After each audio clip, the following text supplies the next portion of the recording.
Assalamualaikum warahmatullahi wabarakatuh. Waalaikumsalam warahmatullahi wabarakatuh. Baik, saya Ahmad Mujadid Robani. Langsung saja presentasi yang akan saya sampaikan pada hari ini yaitu ketentuan dan kaidah tentang sholat. Baik, dilanjutkan.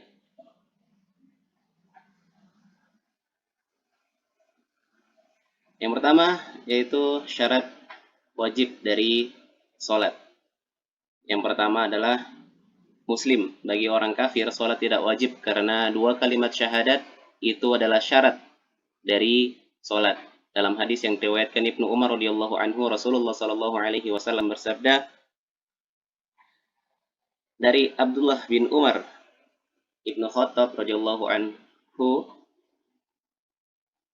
berkata bahwa Rasulullah sallallahu alaihi wasallam bersabda, aku diperintahkan untuk memerangi manusia sehingga mereka bersyahadat bahwa tiada Tuhan melainkan Allah dan bahwa Muhammad itu Rasul Allah, mendirikan salat, menunaikan zakat. Apabila mereka telah melakukan itu, maka berarti mereka telah memelihara jiwa dan harta dariku. Selain mereka dikarenakan hak Islam, sedang hisab mereka terserah kepada Allah Subhanahu wa taala. Hadis riwayat Muslim. Next. Yang kedua, berakal sehat. Tidak diwajibkan bagi orang yang sedang dalam gangguan jiwa atau gila. Yang ketiga adalah balik. Tidak diwajibkan bagi anak kecil hingga ia balik. Yang keempat, bersih dari haid dan nifas. Tidak diwajibkan bagi wanita yang sedang masa haid atau nifas hingga ia bersih dari keduanya. Selanjutnya, syarat sah dari sholat. Yang pertama, telah tiba waktunya. Jika waktu sholat belum tiba, maka sholatnya tidak efektif. Allah Subhanahu wa taala berfirman dalam Quran surah Al-Isra ayat 78, Aqimis salata liduluqi syamsi ila ghasakil laili wa qur'anal fajr. Inna qur'anal fajri kana masyhuda. Dirikanlah sholat dari sesudah matahari tergelincir sampai gelap malam, dan dirikan pula sholat subuh. Sesungguhnya sholat subuh itu disaksikan oleh malaikat. Quran surah Al-Isra ayat 78. Yang kedua, suci dari hadas besar dan kecil. Hadas besar adalah keadaan najis yang baru dinyatakan bersih ketika mandi junub. Sedangkan hadis kecil adalah ketika najis yang baru dibersihkan bersih pada saat pembaptisan. Misalnya bangun dari tidur, ada sesuatu yang dikeluarkan dari tubuh melalui dua cara, gas, buang air kecil atau besar, dan seterusnya. Yang selanjutnya adalah suci badan, pakaian, dan tempat dari najis. Orang yang melaksanakan ibadah wajib menjaga kebersihan badan, pakaian, dan tempat ibadahnya, serta bebas dari segala najis. Sebagaimana firman Allah dalam Quran surah Al-Mudaththir ayat 4, "Wasiyabaka fatahhir," dan bersihkanlah pakaianmu. Selanjutnya,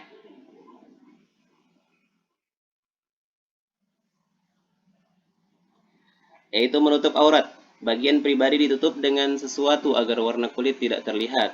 Yang selanjutnya, menghadap kiblat. Salat tidak akan sah apabila tanpa menghadap kiblat. Allah Subhanahu wa taala berfirman dalam Quran surah Al-Baqarah ayat 114, "Qad kanat wa nara taqalluba wajhika fis sama' falanuwalliyannaka qiblatan tardaha," ila akhir ayat. Sesungguhnya kami sering melihat, yang artinya sesungguhnya kami sering melihat mukamu menghadap ke langit, maka sesungguhnya kami akan memalingkan kamu ke kiblat yang kamu sukai.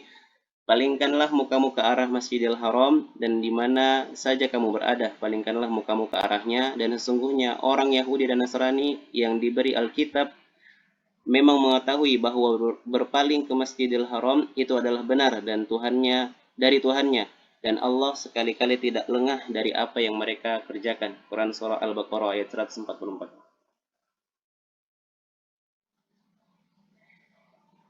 Berikutnya, rukun.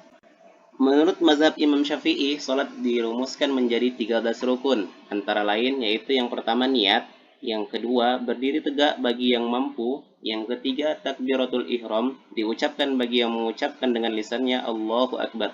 Kemudian yang keempat membaca surah Al-Fatihah, yang kelima ruku dan tumaknina, yang keenam bangkit dari ruku lalu iktidal, berdiri tegak seperti keadaan semula, yakni berdiri bagi yang kuat dan duduk bagi yang lemah. Selanjutnya, yang ketujuh, sujud serta tumakninah dalam sujud. Yang ke-8 duduk di antara dua sujud serta tumakninah. Yang ke-9 duduk tasyahud baik awal maupun akhir. Tasyahud awal hanya berlaku untuk sholat yang rakaatnya lebih dari 2. Yang ke-10 membaca tahiyat baik awal maupun akhir. Tahiyat awal hanya berlaku untuk sholat yang rakaatnya lebih dari 2. Yang ke-11 membaca salawat atas Nabi Muhammad SAW dan Nabi Ibrahim alaihissalam. Yang ke-12 mengucapkan salam seraya menoleh ke kanan dan ke kiri. Yang ke-13 tertib.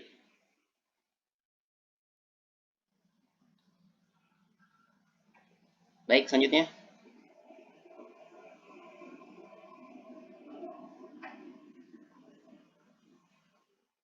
Keutamaan dari sholat. Sholat memiliki kedudukan yang tinggi dalam Islam. Oleh karena itu, Rasulullah SAW memberikan perhatian ekstra terhadap masalah sholat. Nabi memberikan contoh pelaksanaannya secara detail dari awal hingga akhir. Dari takbir hingga salam. Ini semua menunjukkan bahwa pentingnya sholat dalam Islam. Terlebih jika kita memperhatikan berbagai keistimewaan sholat. Maka tiada alasan bagi kita untuk bermalas-malasan dalam melaksanakannya. Berikut ini adalah keutamaan dan keistimewaan dari sholat. Yang pertama, sholat bisa mencegah pelakunya dari perbuatan keji dan mungkar. Yang kedua, sholat merupakan amalan terbaik setelah 2 kalimat syahadat. Yang ketiga, sholat bisa membersihkan dosa-dosa. Yang keempat, sholat bisa menggugurkan dosa. Yuk.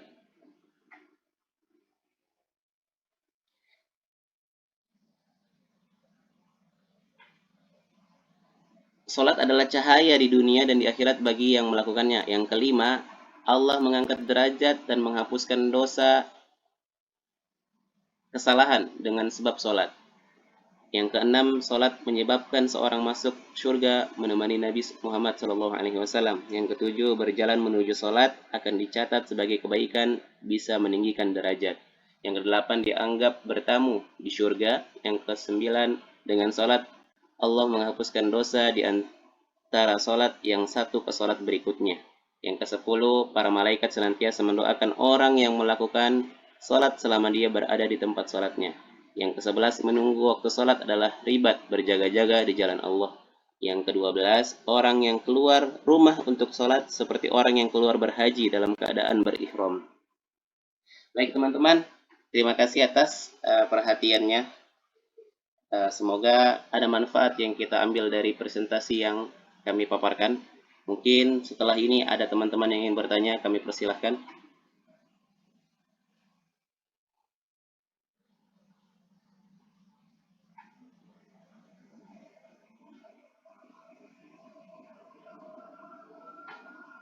Silakan teman-teman.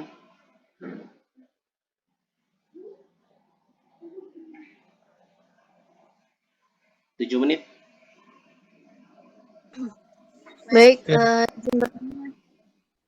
ya silakan Mas Taufik duluan, Mas Taufik. Ya, izin bertanya. Silakan. Ya, tadi kan bahasnya tentang sholat ya. Sekarang bagaimana sih riwayat sholat itu? Baik. Mungkin itu saja. Bagaimana riwayat dari sholat? Perintah untuk melakukan sholat terdapat di dalam Al-Quran, di antara lain surah Al-Baqarah ayat 43, artinya adalah dirikan sholat dan tunaikan zakat. Di bagian lain, Al-Quran juga menyebutkan kewajiban sholat 5 waktu seperti kita memahami dari ayat berikut. Dirikanlah sholat sejak sesudah matahari tergelincir sampai gelap malam, dan dirikanlah sholat saat fajar. Sesungguhnya sholat fajar disaksikan oleh malaikat. Quran surah Al-Isra ayat 78. Dari atas ini bahwa waktu yang disebutkan oleh ayat ini adalah yakni sesudah matahari tergelincir, gelapnya malam, dan waktu fajar atau subuh yang dimaksud. Ya. Terdapat puluhan hadis yang menguraikan penjelasan Rasulullah SAW tentang adanya 5 waktu salat ini. Di antaranya dalam Sahih Bukhari yang disebutkan ada seorang yang datang kepada Rasulullah SAW bertanya tentang Islam. Rasulullah menjawab, salat 5 waktu sehari semalam. Dalam hadis itu juga menerangkan tentang puasa serta zakat. Mungkin itu jawaban yang bisa saya paparkan, yang bisa saya jawab. Bagaimana Mas Taufik? Ya, terima kasih Mas jawabannya. Baik. Apakah ada lagi teman-teman yang ingin bertanya? Baik Mas Jadid, Ya, izin bertanya. Ini apa sebenarnya tuh fungsi sholat itu seperti apa? fungsi sholat sebenarnya apa gitu. Oke, baik Mbak. Terima kasih pertanyaannya. Akan kami jawab semampu kami. Fungsi atau kedudukan dari sholat itu antara lain adalah sebagai tiang agama. Tidak hanya sebagai tiang agama, sholat juga yang pertama kali dihisab dari ketika hari akhirat. Tapi juga sholat itu mencegah dari perbuatan keji dan mungkar.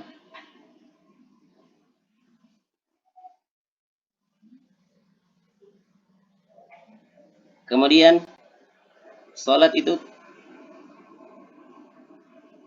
kalau kita lihat sebuah bangunan, maka tiang-tiangnya sebagai penopang. Begitupun juga dengan sholat. Sholat penopang bagi agama kita. Maka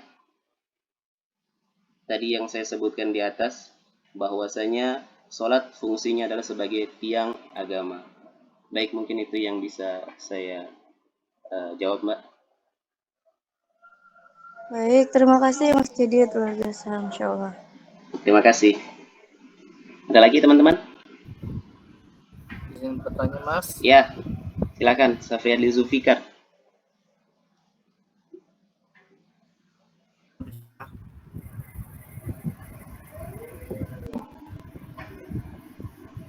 Apakah sholat harus dilaksanakan secara berjamaah?